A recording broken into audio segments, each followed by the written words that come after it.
for it, ride for it. I'ma organize for it. Stay up in the night and in the morning I'ma rise for it. Heart for it, mind for it, ears for it, eyes for it. Peace and a place on this earth for me and mine for it. Work for it, ride for it. I'ma organize for it. Stay up in the night and in the morning I'ma rise for it. Heart for it, mind for it, ears for it, eyes for it. Peace and a place on this earth for me and mine for it.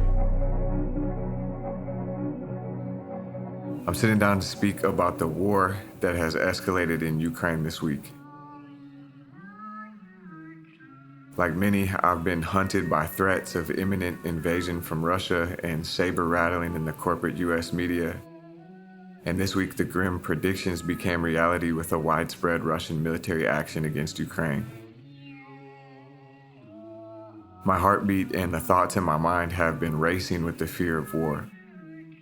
As listeners of the show know, I was raised in Northeast Minneapolis. Northeast Minneapolis could be considered the heart of the Ukrainian diaspora in Minnesota, with waves of Ukrainians settling in Northeast Minneapolis all through the 20th century. It's several Ukrainian churches northeast. I had first and second generation Ukrainian classmates growing up. I actually have an aunt whose parents were born in Ukraine, and my parents' wedding reception was held at the Ukrainian Cultural Center. My heart goes out to the people of Ukraine, and I am disgusted by imperial war. The sick feeling I've had this week watching the war break out in Ukraine has been with me before. It's fucked up that it's become a very familiar and a cancerous presence in my life.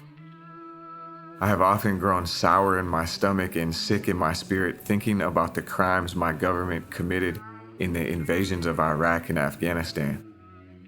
I think about the fact that as a foreign power halfway around the world, the United States, in an act of unprovoked imperial aggression, bombed cities of hundreds of thousands to smithereens. That we targeted hospitals and water treatment facilities and the electrical grid. That we blasted the modern and developed country of Iraq to levels of poverty and ruin never seen in that country before. And then we followed that bombing campaign with a ground force invasion, going from city to city, home to home, and taking their country over. The nightmare scenario played out in alien invasion movies of the American middle class we did in real life. We continued to disband the country's institutions. We installed an unelected white governor to restructure Iraqi society, and we unleashed decades of military dictatorship and chaos. My government killed hundreds of thousands of Iraqis. This is a shocking crime against humanity paid for by my tax dollars and enacted by both mainstream political parties. I've always felt on the hook for this. I shudder to think about my Iraqi counterparts, people born in 1985, and the hell we visited upon them. What must I do to be able to look my brother in the eyes with a clear heart?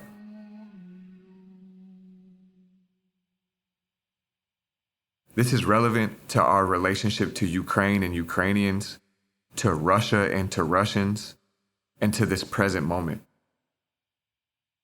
What am I to do as an American who wants to end the war in Ukraine? Who wants to stop and stand against imperial aggression, and who wants to be in solidarity with peace-loving people around the planet? What am I to do? What I must do is identify what role my government has in this conflict, what role my government is playing on the human stage, and take responsibility for it. The simple fact of the matter is that my government has violated the sovereignty of the Ukrainian people for years leading up to this war, has pushed for this war, and is the driving reason for this war. I'm not qualified to speak in a nuanced way about Ukrainian politics or Russian politics, and I am in no place to make demands of Ukraine or Russia right now. What I can do is speak in a meaningful way about United States politics, and I can have a meaningful impact right now on the politics of the United States. I can't do that for Ukraine and Russia. Just to be clear, I don't support the Russian attacks in Ukraine, and I could shake my fist all day at Vladimir Putin. But the only important and significant comment that I can make right now is that I do not support the actions of the United States destabilizing Ukraine.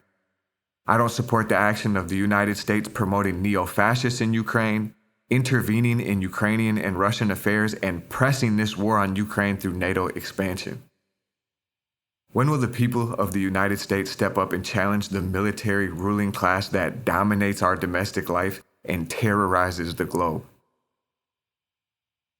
What are we doing in response to the bombs in Ukraine, the bombs in Somalia, the bombs in Yemen, the bombs in Palestine?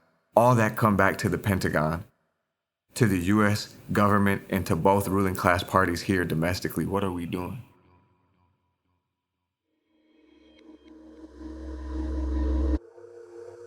I believe in revolutionary internationalism, global solidarity in pursuit of a new global relationship to each other and to the planet, and I pledge my allegiance to poor and working people everywhere. I also know that to make those commitments meaningful and to be an adult means I must engage in the struggle where I live.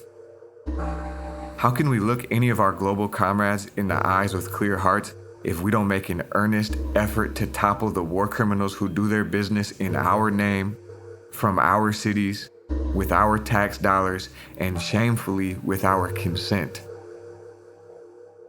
I feel mocked and embarrassed when I say out loud that the United States of America has a $715 billion yearly military budget, the highest in the world by far. We have military bases in more than 70 countries around the world, on every continent. Again, no comparison to any other country.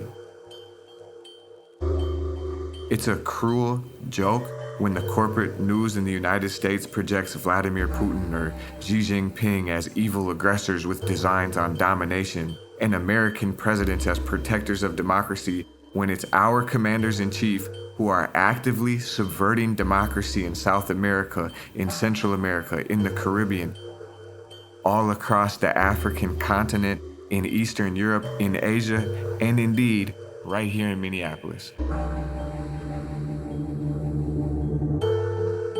The United States of America has violently intervened in other nations more than 60 times since World War II and has intervened on every continent. I'm not sure that most working class or younger Americans are really even familiar with NATO, the North Atlantic Treaty Organization, which is at the core of this war in Ukraine and Russia.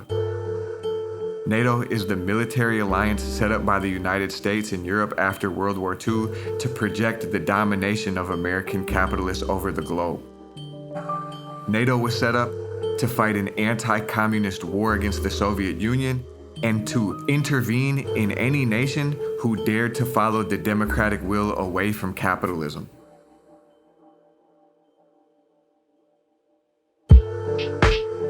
The United States and NATO, immediately after World War II, began undermining the democratic will of European nations. The United States reinstalled Nazis in the new West German government and supported right-wing elements across Western Europe, suppressing popular working-class movements that were turning in socialist or communist directions. The stated purpose of NATO was to contain the Soviet Union, but the Soviet Union has been dissolved for more than 30 years, and NATO continues to expand and take military actions. NATO is an aggressive military formation. When the Soviet Union was being broken up, there's documented evidence that the US promised it would not expand NATO 1 inch east closer to Russia's border, and that promise was broken. NATO has continued to expand. After Russia has said it would consider it an act of war, NATO has continued to push up to Russia's border. The expansion of NATO by the United States is a crime. One major way that the United States is responsible for the war in Ukraine is our act of aggression through NATO. NATO should be disbanded. We should not be interfering with the affairs of other nations or projecting our military power across the globe. The USA has pressed for Ukraine to join NATO, spending millions lobbying politicians, funding Ukrainian nonprofits and funneling money into the hard right-wing Ukrainian nationalist politics. This is my government subverting the people of Ukraine and stoking war with Russia. This is the imperialist United States using the people of Ukraine as a pawn in their great power battles, and we must stop it. Another way that our government is responsible for war in Ukraine is our intervention into the Ukrainian Euromaidan protest movement that toppled the elected government in 2014. The USA was funneling money and guns to the hard right wing in Ukraine who violently overthrew the elected Ukrainian government. Again, I want to be clear here that I'm not intending to speak as an expert on Ukrainian affairs, and I do not intend to flatten all currents that participated in the 2014 protest movement into the right-wing elements. My intention is to identify the role my government played and who our tax dollars went to support. U.S. officials were openly in the streets supporting the Maidan protests. The USA was deeply involved in setting up the new government after this right-wing coup d'etat. There are recordings of U.S. State Department officials picking the next Ukrainian president and recommending that he be in communication with leaders of the neo-Nazi street movement 4 times a week. United States politicians met openly with the neo-Nazi leaders who toppled the government, and we upped the level of military aid and weapons flows into the Ukrainian right wing to the tune of hundreds of millions every year. The USA has given Ukraine $2.5 billion in military aid since this 2014 coup. Think about how upset Americans got at even the lame social media campaigns from Russia seeking to influence the 2016 election, and then marvel at the hypocrisy when we interfere in this way in Ukrainian democracy. The government that the USA helped to install after the Maidan coup was full of hard, right-wing, nationalist, and Nazi elements.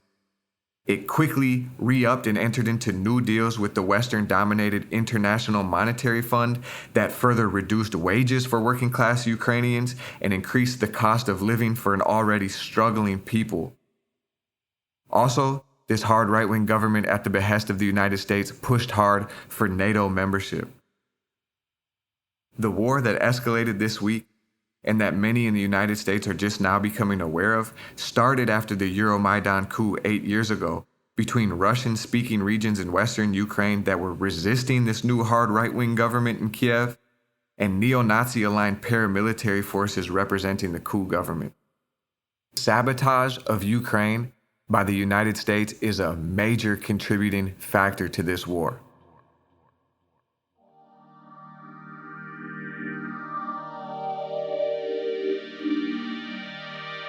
This is the context that corporate imperial media in the United States never gives us as they beat the drum for war with Russia. We must be loudly against war with Russia. We cannot allow the crushing propaganda machine that sold us the war in Iraq and Afghanistan to convince us that our violent military can ever be used for democratic means.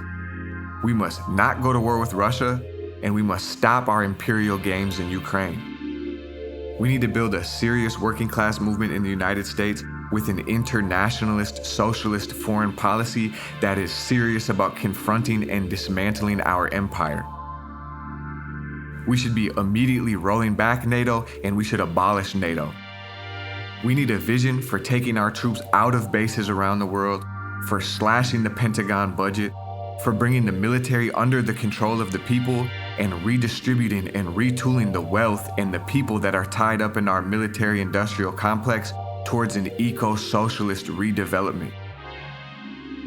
I'm gonna make the abolitionists mad because we need to prosecute and punish the war criminals who have committed atrocities in our name. We must work against this war in Ukraine by struggling to overthrow the military empire that is our two-party system in the United States. We also need to remember that there are connections to the American military violence around the globe and right here in Minnesota. One factor in the jockeying between Russia and the United States and Ukraine is energy markets, oil and natural gas. Russia supplies much of Europe's natural gas and oil through pipelines that cross through Ukraine and other nations. The USA is aiming for those markets. The USA has become an exporter of liquefied natural gas and oil, and as Nick Estes of the Red Nation podcast wrote recently, the US didn't build those pipelines through indigenous territories for nothing. We watched the US military police brutalize and violate and arrest and surveil indigenous people and water protectors in Minnesota for the last decade as they have polluted the Mississippi River and shit all over us. This is a manifestation of the same war. It's a function of the same capitalist system and the violence required to exploit the earth and the people as imperialists compete for markets. You have to be fucking smoking dust if you think the US military is anywhere promoting democracy or freedom. I want the defeat of the United States empire in all locations, and I want the earth and the water and the people of the earth freed from this violence and domination. Money, power, land, solidarity.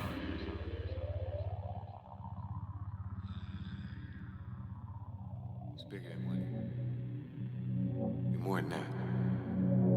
We need money, land, solidarity. If you funny, stand very far away from me. We have running plans about as far as they can see to keep them coming. Bands building up the